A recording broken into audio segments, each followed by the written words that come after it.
So good morning. My name is Lorena Cifuentes. I am working with the Energy and Transport Department. I am a research consultant here at DBI. So today's talk is about risk assessment on PtX Feasibility Projects, or the short name is just PtX Safety. First thing that I would like to cover is why you are listening to me today.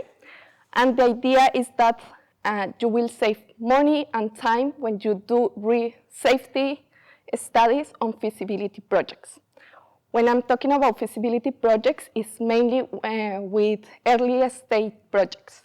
And it's mainly applied when you have a new technology.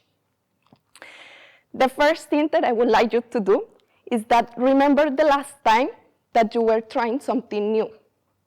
Or remember when your kids were learning how to ride a bike. How did they feel? I'm guessing they feel anxious, they feel nervous, and we tend to overestimate the risk. So I'm guessing they look something like this. And then what do you do as a parent for them? You try to mitigate this risk.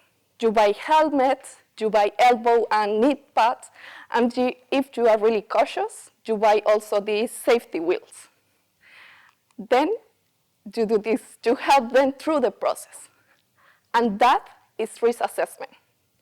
So risk assessment is identification, assessing, and control of the risk. So you are already doing it in your daily life. When you do it, it matters.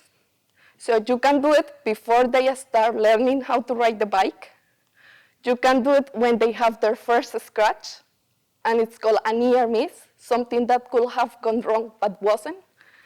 Or you can do it when they break their leg. And I hope you are good parents and you do it before they start learning. And how is this translated into industry?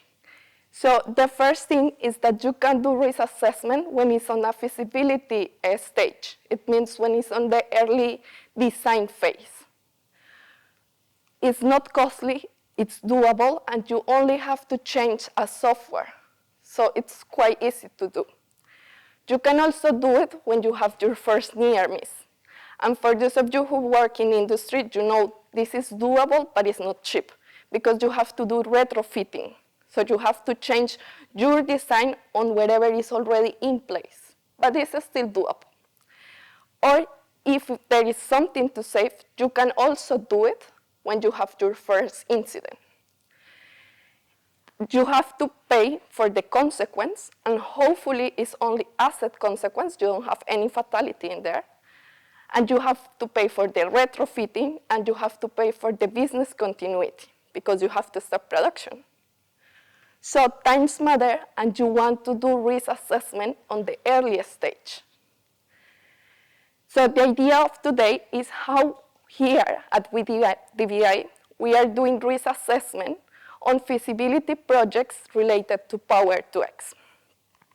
The first thing that I would like to cover, and it's just to have a common ground, so for some of you it will be really basic, so please cope with me, is to have a general knowledge on what PtX is.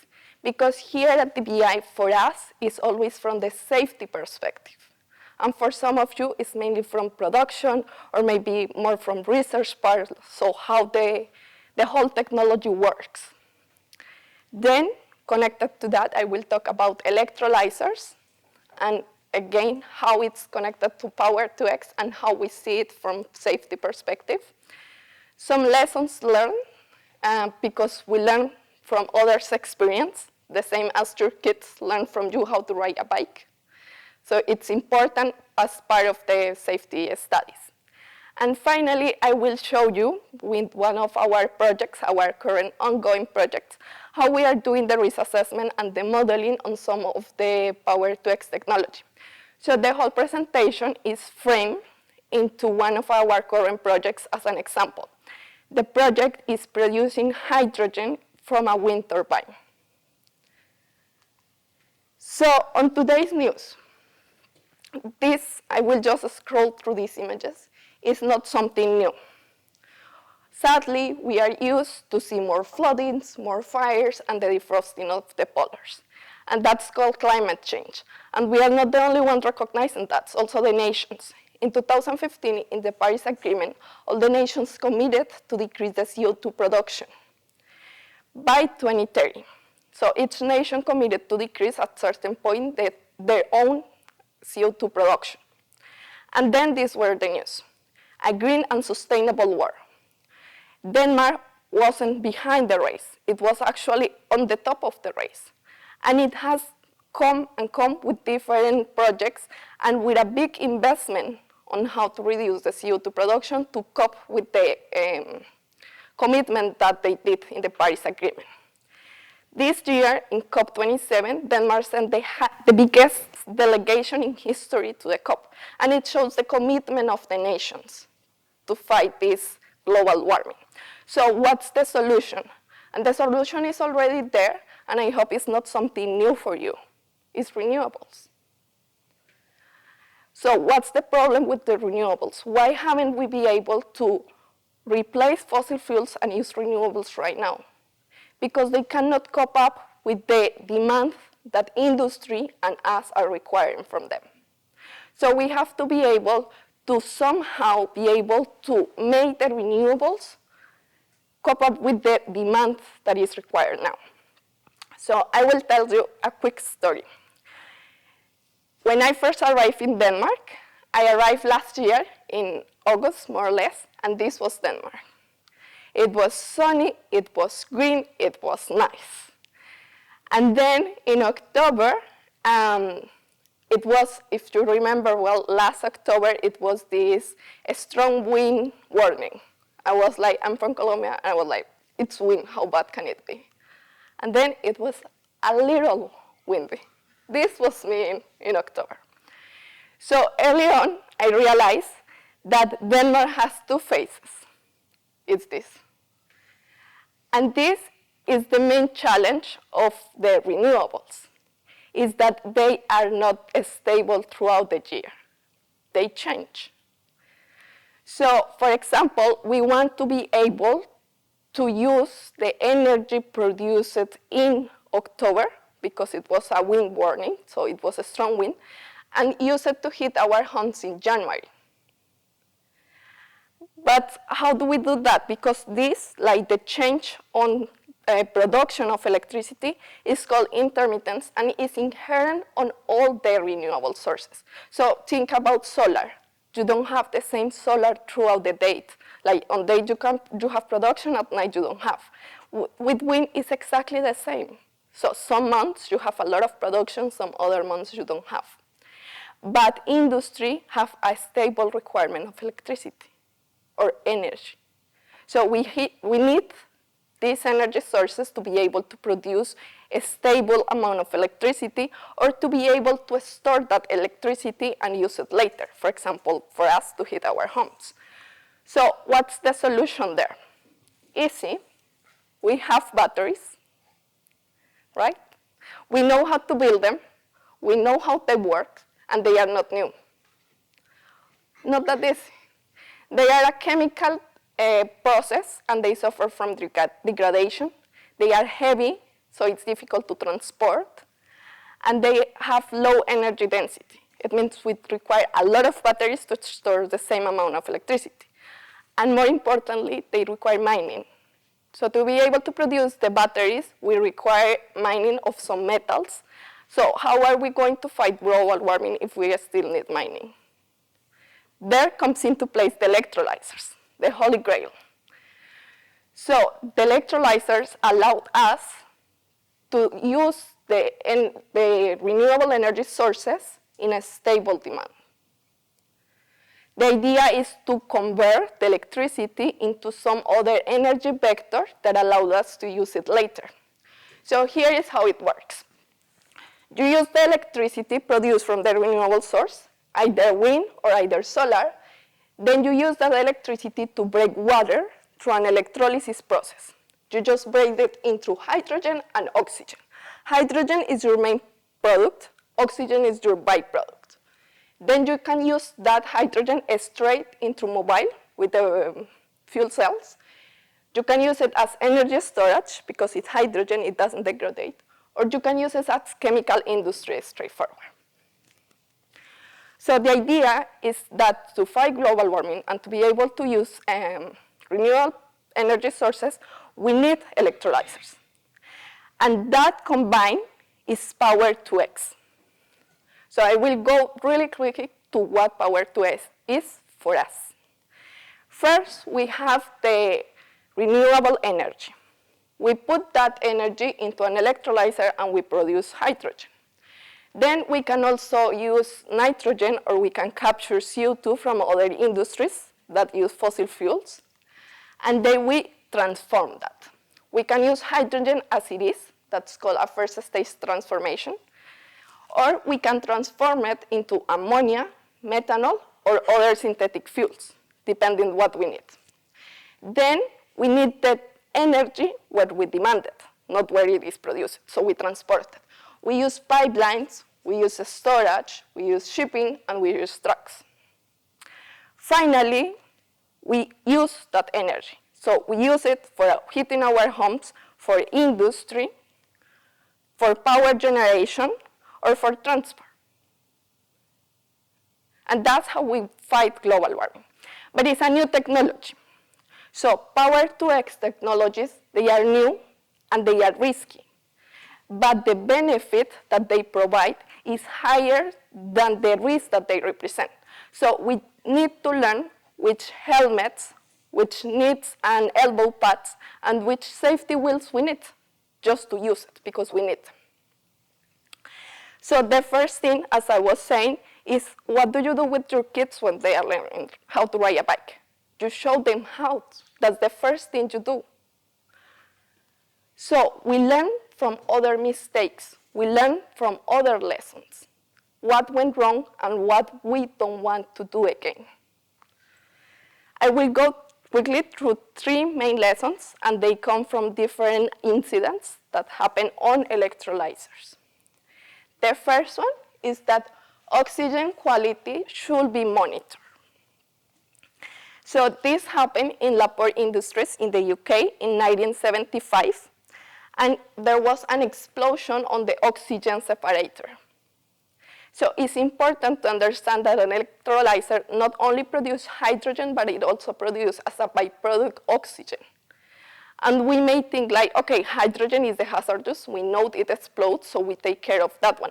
But oxygen is required for all the combustion processes. So whenever you have an explosion and you have oxygen there, it will exacerbate that reaction. So we need to take care of how the whole system will work. It's not isolation of it.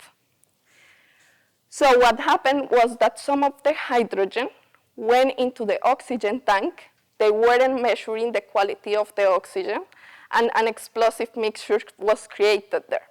Eventually, it exploded, and it released some caustic solution that is required for the electrolysis, and the total casualty of the incident is that 1 person died, and 3 others were injured. In terms of the facility, the roof was blown off, and the oxygen tank, that is this one, it was heavily distorted. So it should have looked like this. This was it. Second lesson learned.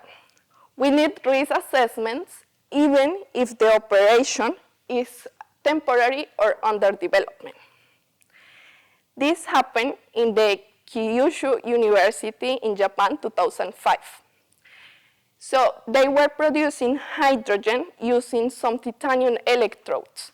The titanium electrodes were covered, but something happened and the cover degrades. For those of you who doesn't know, metals burn where they are exposed to oxygen at high pressures. They didn't do the risk assessment, they didn't know that. They didn't know that that could be a scenario or something could happen. There was an explosion, hydrogen was released. Nobody died in the incident, that's good, but some of the pipelines were burst. Also, there have 3 other electrolyzers that this. 2 of them, they also reported fires and explosions, and one of them was decommissioned 1 year later.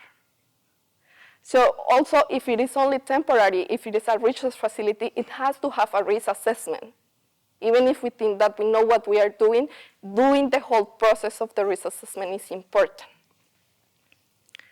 Finally, partial load cycles affect the function of electrolyzers. So as I was saying, renewables, they have one problem, and is that they are not stable. When they decrease the production of electricity, it means when there is low amount of sun or light, and when there is low wind, then they go into the partial load cycles. It means that there is not enough electricity to produce hydrogen. They didn't know this happened in Japan in this happened in Korea in 2019. And they were producing hydrogen from solar panels. So what happened was, again, hydrogen contaminated the oxygen tank and an explosion occurred. 2 persons died and 6 persons were injured. The total cost of the incident was 90.6 million Danish crowns. And it was reported that some windows broke in a radius of 100 meters. So now we know that when we are working with renewables and there is a low cycle, we have to know that lower limit in able to be able to cope up with the production of hydrogen and not have this migration of hydrogen into the oxygen. So how do we use all these lessons? We do that risk assessment, and I will go through the process in one of our ongoing projects, and I want to be clear that this is not the only way. There are hundreds of ways of doing it risk assessments. So this is very specific for one of our current projects. But the general idea is there, and I will also show you some of the real results on the modeling for this project. So the first thing that we want to do is to define the objective. So what or who do we want to protect? And this is important because it will specify what is our failure criteria for the risk that we are able to accept. So is it life? Is it the business continuity or the facilities? Or is it the environment? It can be a combination of them, but you have to be aware that a combination will carry a higher or a lower acceptability of the risk. You will have to be more strict on what you put there to be able to continue your project if you want to protect more than one. Then after the objective, we do the hazard identification. So in here is where the lessons learned come in place. We use that knowledge and we extrapolate that into our project. So whatever happened can also happen in our project. And we need to also understand how the process works. So we need to understand what is happening in there as a whole. It's not only that hydrogen is produced, it's that everything is interconnected there. So we need to understand what fuels are in there, what is the equipment, and the integration of these systems. So cables, conversion, whatever is there. And we need to understand the whole process in able to identify what can go wrong in there. Then we create some scenarios. And for this one, on the feasibility project, there are 2 ways of doing it. So the first one is worst case scenario. And this one, it's also called like Murphy's Law. Wherever can go wrong, will go wrong. So it's the worst thing that could happen. It's still in a real scenario. It's not like a plane will crash into an electrolyzer. So in here, we imagine the complete rupture of a tank. Then it's not the most likely scenario. Like that, the probability of that happen is really low. So we also want to see what is more probable. So for example, what is more likely? In our case, or for our project, it was the release from some joints on the pipeline from the electrolyzer. Then we want to do an evaluation of these scenarios. So for the evaluation, first we do the worst case. And in here, on the top is the top view of the electrolyzer or the release, and here is the side view. So imagine this as if you have some balloons in here and you just let them go. And then they will just fly. This is what you are seeing, but if it happens with a release of hydrogen. So all this is hydrogen, and it will move with the wind. So this is side view and top view. And you have your hydrogen. We were talking about the hydrogen storage tank. So when you have the complete rupture of that tank, then you start to having the movement of the plumb, is called. And here you can see two different lines because it was a hydrogen production in a wind turbine. So wind matters and the speed of wind matters. In here is a high wind speed and this one is a low wind speed. Then our question is, how far do we have to place, or how far has the maintenance guys, for example, be from the electrolyzer to be safe? Is it 1 car, 2 cars, 3 cars, 5 cars? So we already know the side view, so we know if there is low wind, we place the guy 2 cars. The safety space is 2 cars away from the electrolyzer. Or then we can also say that the guy will have to be 5 cars away from the electrolyzer if there is high wind. But this is worst case scenario. So it's not probable that it happened, but it's a good thing to have. So we know what can be the worst scenarios there. What we are more interested is in the most likely scenarios. And with the most likely scenarios, imagine that the hydrogen tank is here, but you don't have the complete rupture of the tank, but only a point of release. So it won't move the cloud as the other one, but it will only release all the hydrogen, create a boundary. It will be there for a while, so it's a stable release, and then it will start to shrink. Then, with this scenario, we found that the guy, to be able to be safe, he has to be or she has to be 2 cars away from the electrolyzer. And that's our main conclusion.